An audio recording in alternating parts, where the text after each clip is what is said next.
오늘 저는 예수님을 바라보자라는 제목으로 말씀으로 은혜를 받고자 합니다. 먼저 제가 성경 말씀을 봉독하겠습니다. 이는 하나님이 우리를 위하여 더 좋은 것으로 예비하셨은즉 우리가 아니면 그들로 온전함을 이루지 못하게 하려 하심이라. 아멘. 오늘 히브리서 11장 40절을 저제절을 제가 선택해서 말씀을 합니다. 다시 한번 더 읽겠습니다. 이는 하나님이 우리를 위하여 더 좋은 것을 예비하셨은즉 우리가 아니면 그들로 온전함을 이루지 못하게 하려 하심이라. 요 39절에 보면은 어떤 말씀이 있냐면은 이 사람들은 다 믿음으로 말미암아 증거를 받았으나 약속된 것을 받지 못하였으니 이렇게 이야기합니다. 11장은 우리가 무슨 장으로 알고 있습니까? 믿음의 장으로 알고 있죠. 믿음의 구조들이 믿음으로 아브라함은, 믿음으로 아벨은, 믿음으로 이삭은 믿음의 장으로 알려져 있습니다. 그런데 이 사람들, 그 앞에 열거되어 있는 부조들은 다 믿음으로 말미암아 증거를 받았어요. 살아있는 지상에서 사실 때 참 믿음이 좋아 정말로 구원받았던 증거를 가지고 있었습니다. 그런데 그분들은 약속된 것을 받지 못했어요. 그 약속된 게 무엇일까요? 하늘의 유업이죠. 하늘의 땅에 들어가는 것이죠. 그 땅에 들어가지 못하고 잠이 들어 있습니다. 자, 그런 상황이에요. 그런데 그러한 상황은 이는 하나님이 우리를 위하여, 여기서 우리라는 것은 저와 우리 성도님들을 이야기하는 거예요. 하나님께서 우리를 위하여 더 좋은 것을 예비하셨은즉, 여기서 더 좋은 것이라는 것은 뭐냐라면 우리의 관점에서 볼 때 하나님이 우리에게 그들의 대열에 합류할 수 있는 기회를 허락하신 것이 더 좋은 것이다. 이렇게 성경 주석에 나와 있어요. 이 말씀이 저와 여러분들이 믿음의 부조들과 같은 대열에 끼인다는 것이죠. 히브리서 11장 41절에 이제 그렇게 되겠죠.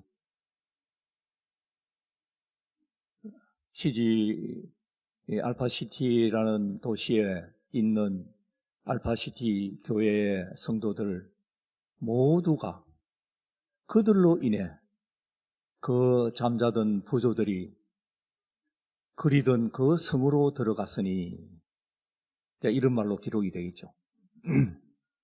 영광스럽습니까? 예비하셨다라는 말은 하느님께서 처음부터 장래를 알아보시고 다른 무리들, 신실한 남녀들, 청년들, 그리고 아이들이 있을 것을 알았다는 것이죠.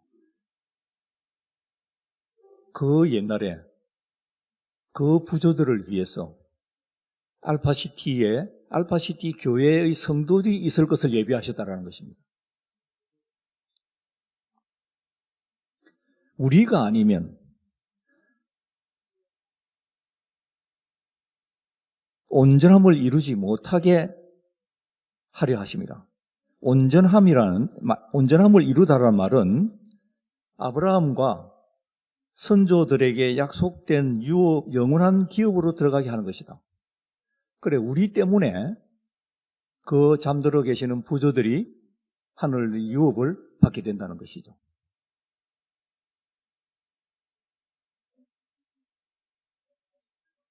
제가 드리는 말씀 이해가 되십니까? 자, 우리 추억을 되살려서 초등학교 때, 국민학교 때 추억을 한번 되살려 보십시오. 초등학교 운동회 하면 기억나는 게 있나요? 달리기. 이어 달리기 있죠. 이어 달리기. 그지? 이어 달리기가 그 운동회의 꽃입니다. 이어 달리기. 그러면은 모든 응원진들이 다 그 트랙 바깥에서 주자들을 응원하면서 우리 편이 이기라, 천군이 이기라, 백군이 이기라 하고 응원을 하는 것이죠. 그때 제1주자가 달립니다. 바톤을 막 달리면서 제2주자에게 바톤을 넘겨줍니다. 막 달려와가지고 제3주자에게 바톤을 넘깁니다. 이제 마지막 주자 4주자가 그 바톤을 들고 트랙을 한 바퀴 뱅 돕니다. 그래서 결승전에 당도합니다. 아브라함 부조와 이삭 부조와 야곱 부조가 1, 2, 3 주자로 나서면서 마지막 바톤을 우리에게 넘기시는 것이죠. 그래서 우리는 막 달려가지고 꼬린 지점을 통과하는 것입니다. 그렇게 되면은 1, 2, 3, 4 주자가 다 하늘의 유업을 받게 된다는 것입니다. 그 일을 우리가 한다는 것이죠. 부담일까요? 영광일까요?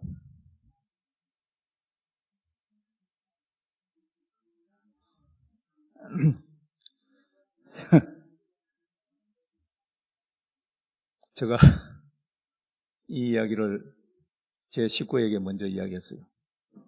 제 식구 얼굴이 영광이야 가 아니고 딱 굳어져 가지고요. 심정을 이해합니다. 자, 이 일을 우리가 이루어야 하는데 사도 바울께서 어떤 이야기를 하느냐라면은 믿음의 주요 또 온전케 하시는 이인 예수를 바라봐라 그렇게 이야기합니다. 예수를 바라봐라는 거예요. 그 답이 예수를 바라보는 데 있다는 것입니다.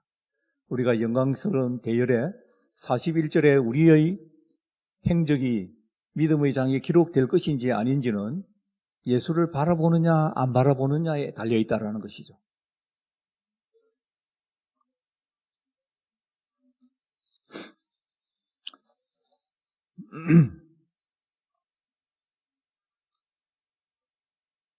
그래서 예수를 바라보라라는 말씀의 뜻이 어떤 뜻인가 하고 성경 주석을 찾아보니까 이렇게 설명합니다. 베드로가 갈릴리 광풍의 파도 위를 걸을 때 깨달은 것처럼 구주께서 시선을 돌리면 비록 잠시일지라도 위험하다. 예수님께서 해상 보행을 통해서 이래 오는 모습을 보고 베드로도 따라 배에서 내려서 걸으려고 했죠. 그때 베드로의 눈이 예수님을 바라보지 아니하고 잠시 다른 데로 돌리는 바람에 베드로가 어떻게 됐어요? 물에 빠져버렸죠. 그 말씀을 이야기하는 것입니다. 예수께 믿음의 눈을 계속 고정하면 능력의 근원이신 이 우리에게 참고 극복할 수 있도록 힘을 줄 수 있는 그분과 끊어지지 않는 접촉을 유지하게 된다. 성경 주석에는 이렇게 해석을 했어요. 그래서 우리의 눈이 계속 예수님만 졸졸졸 따라다니는 거죠. 잠깐요, 예수님 제가 화장실 좀 다녀오겠습니다. 이를 하다 보면은 물에 빠진다는 것입니다. 그래서 우리에게 참고 극복할 수 있도록 힘을 줄 수 있는 그분과 끊어지지 않는 접촉을 유지하게 예수님을 바라보면 그렇게 해주신다는 것입니다. 주님을 바라본다는 것은 우리 주님을 생각하는 데서부터 비롯되는 것이죠. 예수님을 바라보는 것은 우리가 내 마음을 고정시킬 수 있는 유일한 방법이라는 거죠. 다른데 내 마음을 돌리지 않는 방법이라는 것입니다. 그렇습니다. 예수님을 믿는 사람은 항상 예수님을 생각하는 사람입니다. 그렇습니까?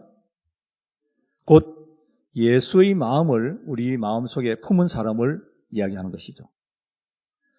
빌립보서 2장 5절에 보면은 이런 말씀이 있습니다. 너희 안에 이 마음을 품으라. 곧 그리스도 예수의 마음이니.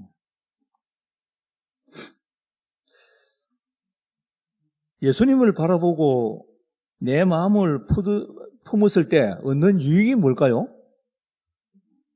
무엇 때문에 예수님을 바라보고 예수님을 품고 쳐다보면은 뭐가 유리해서 그렇게 할까요?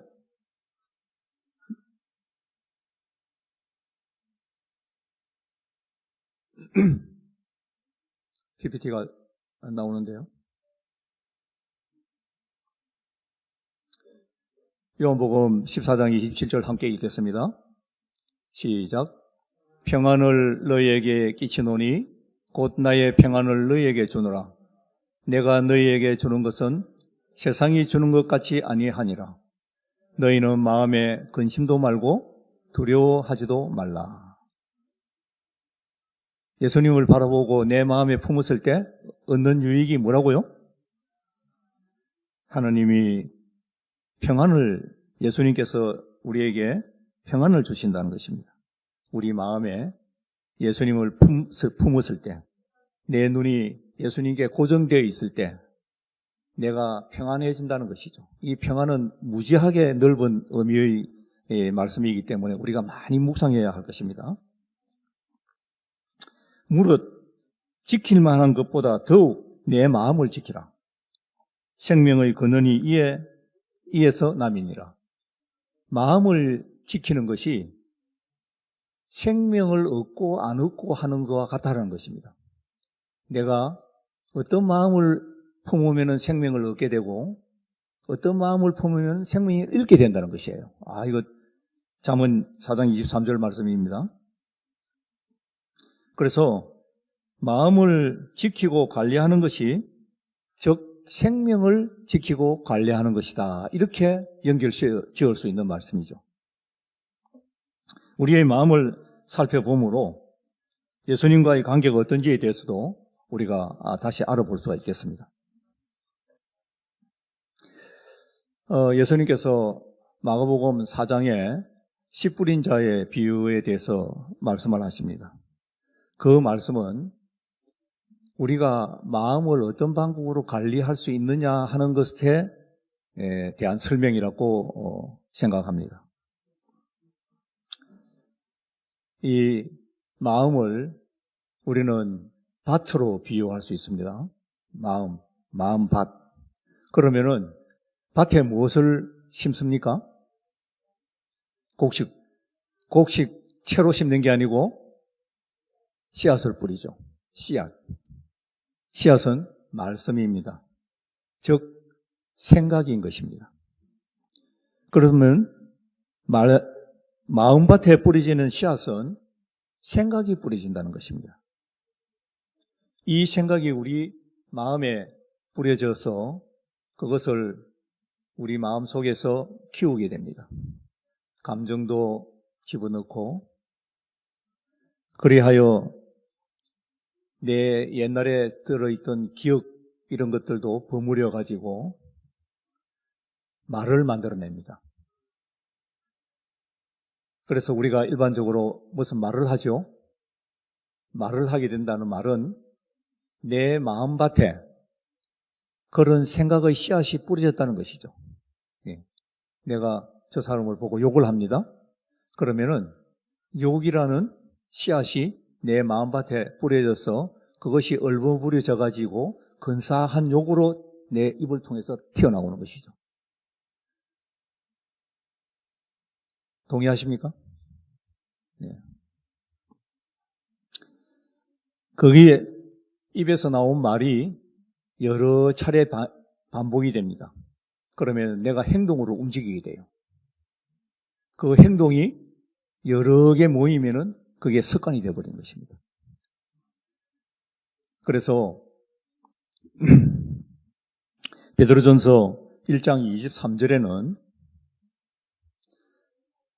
너희가 거듭난 것이 썩어질 씨로 된 것이 아니요 썩지 아니할 씨로 된 것이니 하나님의 살아있고 항상 있는 말씀으로 되었느니라. 우리가 거듭난다는 것이 썩지 아니할 씨가 내 마음밭에 뿌려졌다는 거예요. 그래서 그게 움트고 커져가지고 내가 거듭남을 입은 것이다. 이렇게 이야기를 하는 것이죠. 그래서 썩지 아니할 씨라는 말이 하나님의 말씀이라는 거예요. 예, 썩지 아니할 씨가. 그 밑에 욥기 15장 23절에는 이런 말이 있습니다. 그들은 악한 생각을 베고 불의를 낳으며 마음의 계율을 예비한다 하였느니라. 악한 생각을 베었단 말이에요. 아이를 베듯이 베었다는 말이에요. 마음속에 그런 생각이 뿌려졌다는 것이죠. 그래서 불의를 낳는다는 거예요. 나쁜 행동을 낳는다는 거죠. 그 악한 생각은 어디에서 오느냐라면 이게 사단의 생각이다. 이렇게 이야기하는 것입니다. 그래서 하나님의 말씀은 썩지 아니할 씨앗이고 악한 생각은 사단의 생각이다. 사단이 뿌려놓은 씨앗이다. 이렇게 이야기할 수 있겠습니다. 성도 여러분, 이렇듯 요즘은 사단의 전략이 너무 교묘합니다. 우리가 사단의 생각을 품고 살고 있는지 그렇지 않는지조차도 알 수 없을 만큼 교묘하게 우리를 지배하고 있어요. 요즘은 더욱 강력한 무기로 우리 마음을 마비시킵니다. 대놔놓고 마취를 시켜버려요. 어떤 게 있을까요? 여러분들도 지금도 마취제를 가지고 있을 건데. 네? 그렇습니다. 스마트폰. 얼마나 강력한 마취제인지 몰라요. 스마트폰 딱 해놔놓으면은 하나님 말씀은 뒷전이죠. 예. 특히 그런 경험이 있으십니까? 요즘은 희한한 거 많이 나오죠. 예. 제가 이 단상에서 할 이야기는 아닌 것 같습니다. 그래서 우리가 어떤 걸 선택할지, 썩지 아니할 씨앗을 선택할지, 악한 씨앗을 선택할지, 이런 선택할 겨를도 없이 마구 뿌려지는 것이죠. 그래서 우리 마음밭에 뿌려져 있는 그 씨앗은 내가 썩지 않는 씨앗을 키워야겠다. 내가 악한 생각을 키워야 되겠다. 이게 내 의지가 아닌 것입니다. 우리가 단지 할 수 있는 것은 그걸 선택할 뿐이라는 거죠. 내가 악한 생각 쪽으로 씨앗을 내가 선택을 해버렸다면은 나의 생명이 썩는 생명이 되어버리는 것이고, 썩지 않는 씨앗을 내가 선택했다라면은 거듭나는 생명을 얻게 되는 그런 선택을 하게 되는 것이다 하는 것이죠. 여러분, 제 말씀에 동의되세요? 감사합니다. 그러면은 사탄의 전략을 피하는 방법이 뭘까요? 우리가 악한 생각을 선택하지 않는 방법이 뭘까요? 믿음의 주요 온전케 하시는 이인 예수를 바라보자라는 것입니다. 또한 성경의 권유는 빌립보서 2장 5절 예수 그리스도의 마음을 품으라 입니다. 베드로 사도는요, 베드로후서 1장 3절에 아닙니다. 베드로후서 장소를 잘 모르겠네요. 샛별이 떠오를 때까지 말씀과 예언을 연구하라 이랬어요. 그 심정이 애절한 심정을 가지고 우리에게 이렇게 호소를 했습니다. 왜 애절한 심정으로 호소를 했다고 하느냐면 머지않아 베드로가 죽게 생겼거든요. 그걸 자기가 예언 연구 예수님께서 하신 말씀을 그걸 묵상하면서 내가 얼마 있지 않으면 죽겠구나 하고 죽기 전에 이 말은 꼭 하고 죽어야 되겠다 해서 베드로 후서에다 이 말씀을 적은 거예요. 그 얼마나 애절한 심정으로 그 말씀을 적었겠어요. 우리가 이 말씀을 읽을 때 베드로의 심정이 느껴져야 할 것이라고 생각합니다. 우리에게는 주님께서 우리를 위해서 부조들의 약속의 땅으로 안착하게 할 사명을 우리에게 주셨어요. 이 사명 또한 완주를 통해서 믿음의 주요 온전케 하시는 분을 바라봄으로써 이룰 수 있다고 성경에서 이야기를 하고 있습니다. 생각은 선택을 하는 것이므로 하나님의 생각을 선택하기 위해서는 예수님의 이름을 불러야 하는 것입니다. 예수님, 1분 1초도 그러는 시간 없이 계속적으로 예수님 없이는 살 수 없어요. 예수님 바라봅니다. 내 마음속에 예수님의 마음을 품고 있습니다 하는 것을 끊임없이 되뇌어야 하는 것입니다. 그래서 항상 예수의 마음을 품고 살아야 하는 것이죠. 니는 그렇게 하고 있어?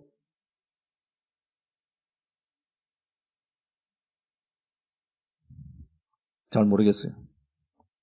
하지만 내 의지로는 절대 안 된다는 사실을 알고 계시죠? 우리 의지로는 절대로 되지 않습니다. 예.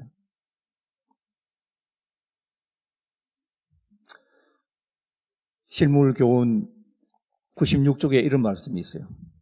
우리가 깨달아야 할 첫째는 사람은 자신의 의지로서 자기 자신을 변화시킬 수 없다.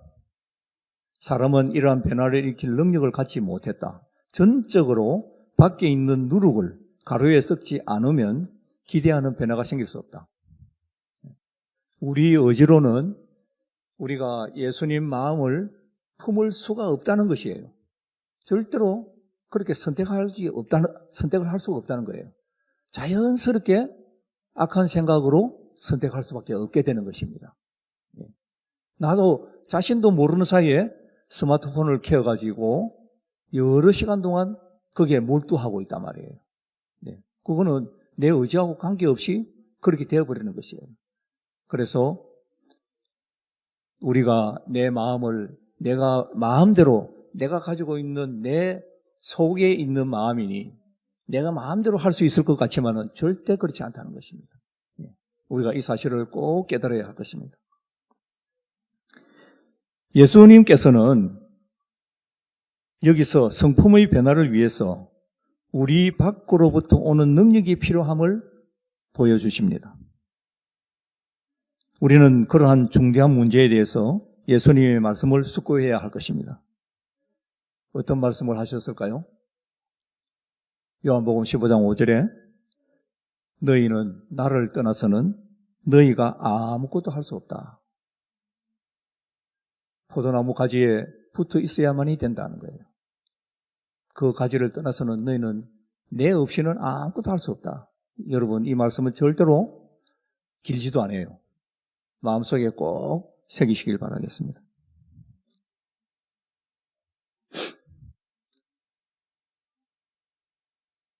우리는 그리스도의 의를 얻기 위해 매일 성령의 감화로 말미암아 변화함을 입고 거룩한 성품의 참여자가 될 필요가 있다.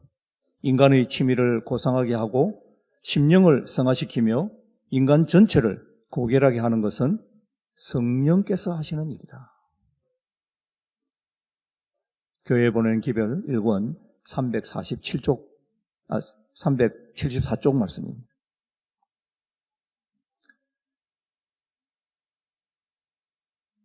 내가 내 마음을 내 마음대로 좌지우지할 수 있는 것처럼 생각했지만은 내가 선택하는 것처럼 생각했지만은 그렇지 않다는 거예요. 내 마음밭에 있는 뿌려진 씨앗은 바깥에 있는 무엇에 의해서 그거를 생명의 씨앗으로 선택하도록 나 자신을 그렇게 옮겨가야 된다는 것입니다. 그 말씀을 지금 현재 이렇게 하고 계시는 것이죠. 나를 떠나서는 너희가 아무것도 할 수 없어.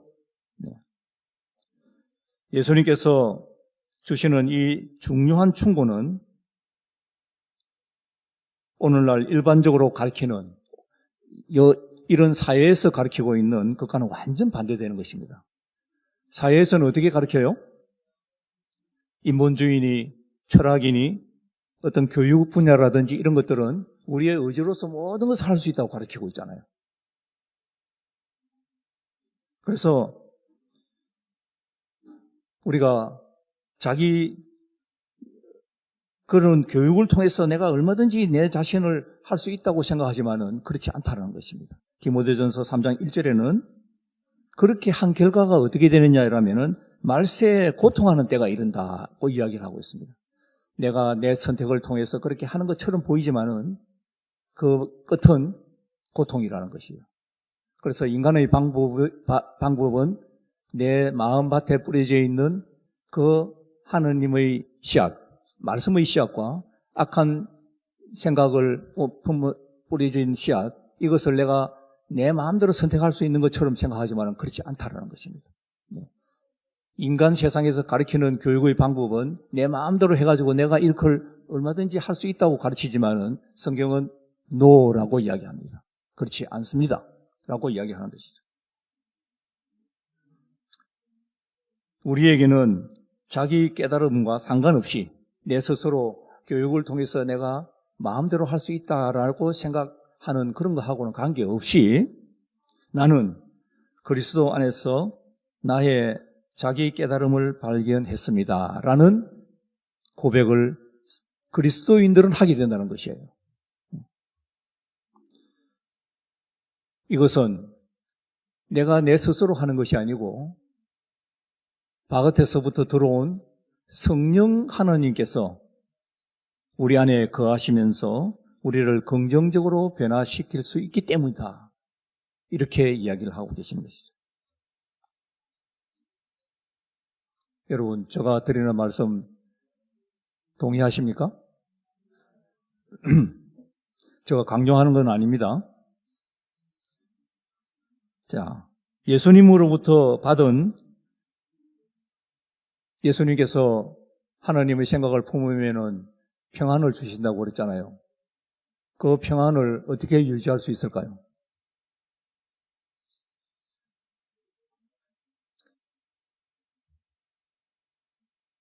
우리는 첫째, 자, 두 가지 모순된 어떤 질문이 있습니다. 우리에게 성령을 주시는 이유는 성령께서 우리 안에 영주하기 위함이다라고 합니다. 우리가 성령을 갈구해서 성령이 내 마음에 내재를 했습니다. 그러면은 성령께서 우리 안에 계시기 위해서, 그러면 한번 내가 성령께서 성령의 인도함을 받아서 성령 충만함이 되었어요. 그걸로서 끝일까요? 그런데요, 또 다른 모순된 질문이 있어요. 우리는 계속해서 믿음으로 성령을 구해야 한다고 합니다. 그렇죠? 네. 성령 충만함을 받아라 하는 말은 에베소서 5장 18절에 성령 충만함을 받아라 하는 말은 한 번 받고 한 번 구원은 영원한 구원이야. 이렇게 주장하지 않습니다. 성령 충만함을 받아라 하는 말은 연속적으로 계속해서 받으라는 것이에요. 이 굉장히 모순되는 것처럼 보이잖아요. 성령을 주시는 이유는 성령이 우리에게, 성령을 갈구하는 사람에게 안에 계시기 위해서 성령이 우리 속에 함께 하시는데 그거로서 되었지. 또 계속해서 갈구할 이유가 뭐가 있어? 그래서 모순되는 것처럼 보입니다. 어떻게 조화를 시킬 수 있을까요? 해결책이 있습니다.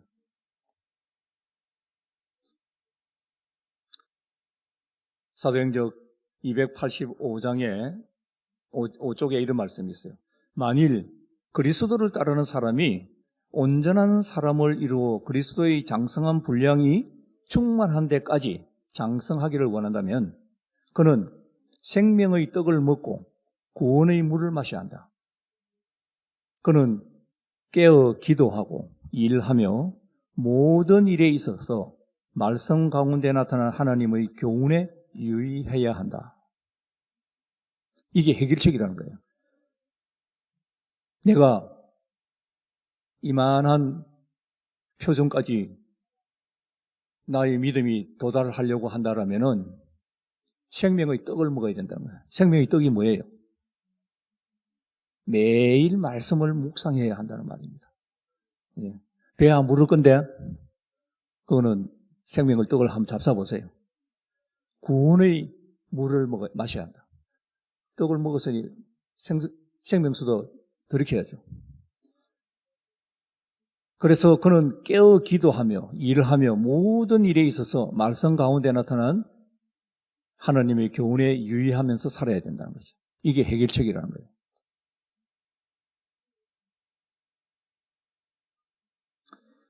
생명은 어머니 뱃속에서 태어날 때 얻어지죠. 이 생명을 유지하려고 그러면 어떻게 해요? 어머니는 애기에게 젖을 먹여야 되죠. 이제 우리 학생, 초등학생만큼 커졌다 그러면은, 이제 밥을 먹고 또 적당한 운동을 하고 또 잠을 자고 다음 날도 또 밥을 먹고 적절한 운동을 하고 또 공부도 하고 잠을 자고 또 다음 날도 밥을 먹고 운동하고 잠자고 이 일을 계속해서 해야 하는 것이죠. 똑같습니다. 성령을 유지하는 방법, 내 마음의 평안을 유지하는 방법은 그와 같은 일을 계속해서 해야 된다는 것입니다. 어렵습니까? 어려워요? 그리스도인이 되려면요 부지런해야 됩니다. 게을러가지고는 안 돼요. 그런데 성령이 나에게 임하면은 내가 엄청 부지런한 사람이 돼요. 야, 동의를 안 하시는 거 보니까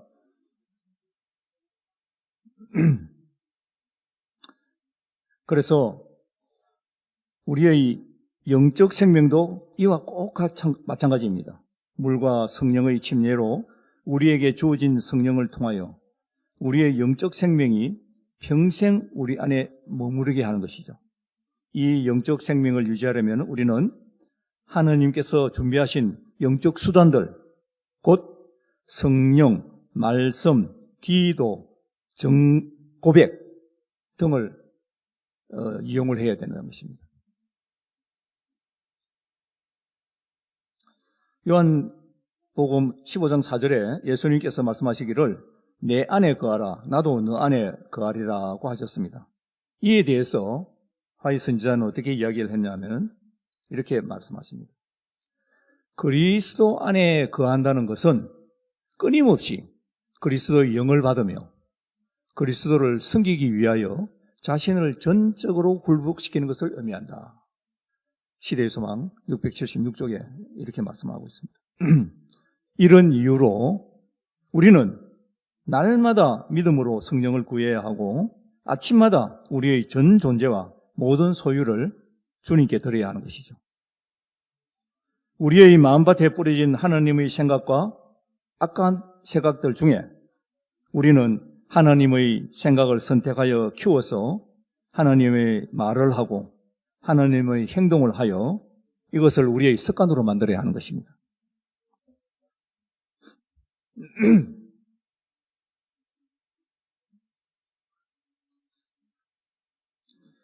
우리 교회는 많은 활동을 하고 있습니다. 기억나시는 분 있으세요? 어떤 활동을 하고 있을까요?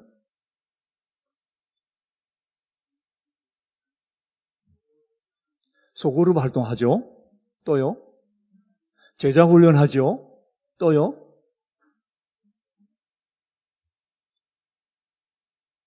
소그룹 활동하고 제자훈련밖에 안 해요. 트레킹도 하죠.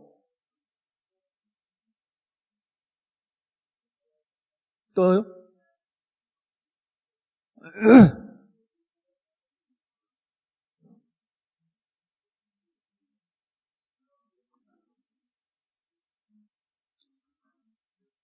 안교 활동반 활동을 하잖아요. 말씀 묵상하잖아요. 새벽 기도회 해요, 안 해요? 저녁 기도회 해요, 안 해요? 새마음 새영 전도부 교육 해요, 안 해요? 굉장히 많은 활동을 하고 있습니다. 제가 지금 현재 여러 가지 이야기를 활동에 대해서 이야기했는데 나는 여기에 하나도 속하지 않아. 손 들어보실까요? 전부 활동에 참여하고 있습니다. 이런 활동을 하실 때 마지못해 하지 않기를 바랍니다. 하나님께서 나의 마음밭에 뿌려주시는 생각으로 적극적이고 긍정적으로 활동에 임하심으로 예수님 바라보기를 꼭 실천하기를 소망합니다. 우리가 익히 알고 있는 열처녀의 비유가 있습니다. 열처녀의 비유. 신랑이 오신다는 소리를 듣고 곱게 차려입고 등불을 다 들고 열처녀가 신랑이 오기를 기다립니다. 초저녁부터 기다리면서 등불을 켜서 그런데 신랑이 안 와요. 네. 아무리 기다려도 신랑이 오질 않습니다.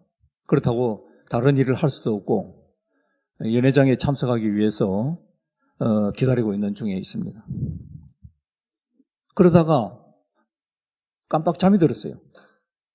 깜빡 잠이 들었는데 밤중에 소리가 있어서 눈을 떠보니 신랑이 오신다라는 소리를 하는 거예요. 그래서 막 놀라가 우다다닥 일어나가지고 등불을 들어가지고 이제 마중하러 나가야 될 거 아니에요. 마중하러 나가려고 또 보니 어떤 사람은 불이 꺼져 있고 어떤 사람은 등불에 계속 불이 타고 있는 거예요. 5명은 슬기로운 처녀로 분류되고 5명은 등불이 꺼져 있는 등불을 들고 있는 처녀로. 그 사람들은 모두가 처음에는 등불을 다 켜고 들고 있었어요. 그래서 기름 좀 나눠줄 수 없겠느냐고 애원해도 이거 나눠줄 수 없다고. 저쪽 가면은 기름 파는 데가 있으니 거기 가서 사오라고. 그래서 5명이 쫙 뛰어서 기름을 사러 갑니다. 사러 가가지고 돌아오니 연회장 문이 어떻게 됐어요? 바뀌어가지고 들어가지 못했어요. 여기서 여러분들이 잘 아시다시피 기름은 성령을 의미합니다. 10처녀가 다 성령을 받아서 기름 등불을 켜고 있었어요. 우리가 성령을 언제 선물 받습니까? 성령은 언제 선물 받아요? 거듭날 때 선물 받잖아요. 침례 받을 때 하늘로부터 성령의 선물을 받습니다. 그 성령의 선물을 잘 다듬고 키우고 나를 떠나지 아니하도록 항상 같이 있도록 제가 이때까지 말씀드렸던 그런 내용과 같은 생활을 계속해야 하죠. 작년에 우리 어린이 반에서 2명이 침례를 받았죠. 누가 받았어요? 네?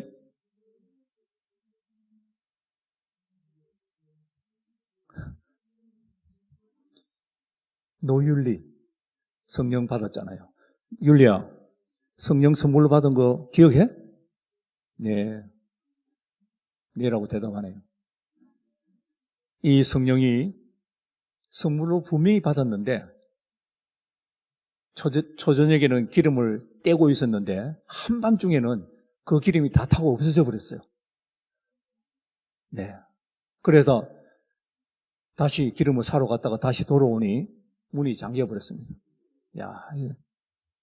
정말 안타까운 일이 발생되었죠. 예수님께서 우리에게 이 열처녀의 비유를 말씀하신 이유가 무엇일까요? 여러분, 어느 편에 속하고 싶어요? 등불이 켜져 들고 있는 천여편에 속하고 싶어요? 꺼져 있는 천여편에 속하고 싶어요? 우리가 코로나가 언제 끝날지 알 수 없습니다. 그러한 환경 속에서 우리는 예수님과의 긴밀한 관계를 늦출 수가 없어요. 성도 여러분, 제가 혹시 기억하실는지 모르겠습니다만은 우리 반이, 행복반이 수요일마다 말씀 묵상을 갔습니다. 서너 명이 참여합니다. 그 말씀 묵상 후에 사진을 찍어가지고 카톡에 올립니다. 그러면서 그 밑에다가 뭐라고 다느냐 이러면은 참 은혜로운 말씀 묵상 시간이었습니다. 이렇게 제가 달아요. 코멘트를 달아 올립니다. 혹 그 사진을 그냥 무시할 수도 있어요. 야, 이거 저끼리 또 하네? 이렇게. 그렇지. 야, 어떤 은혜를 받았는데 이렇게 말씀을 썼을까? 하고 질문 한번 해볼까? 이런 마음을 가지는 분도 있을 수 있어요. 그런데 우리 그 말씀 묵상 시간에 말이죠. 어떤 분이 자기 깨달음에 대해서 간증을 한 거예요. 나는 이런 깨달음이 있었다.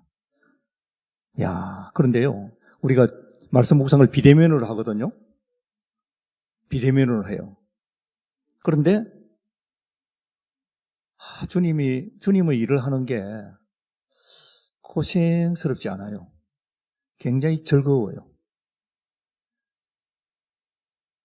그러고 참 기뻐요. 무엇보다도 중요한 건 내 마음이 굉장히 편하다는 거예요. 간증을 그렇게 했어요.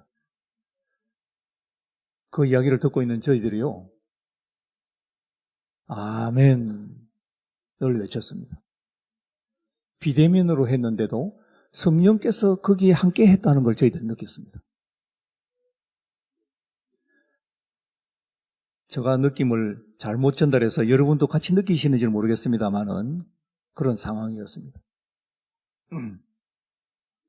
성도 여러분, 히브리서 11장 40절에서 우리가 맡은 임무가 짐이 되기도 하고 우리가 영광에 이르는 그 순간, 이 순간이 이르기도 하는 이 순간, 예수님을 바라보는 것, 예수님의 마음을 갖는 것, 예수님을 아는 것, 이 모두가 나의 의지로 살 수 없음을 우리가 알게 되었습니다. 결국 성령께서 나를 이끌지 아니하시면은 안 된다는 것을 제가 깨달은 바를 여러분들에게 전달하고 있는 것입니다.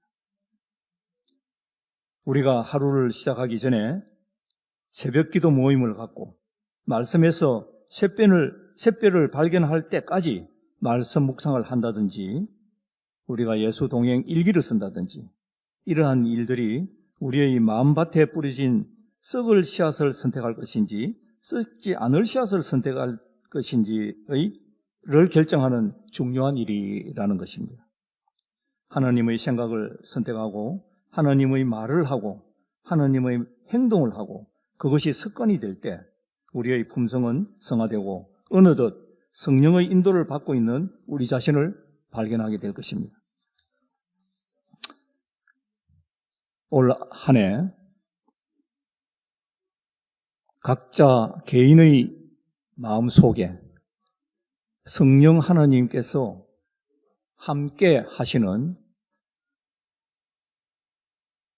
그런 상태를 만드셔서 예수님을 바라보는 저와 여러분이 되시기를 소망하면서 말씀을 줄이도록 하겠습니다.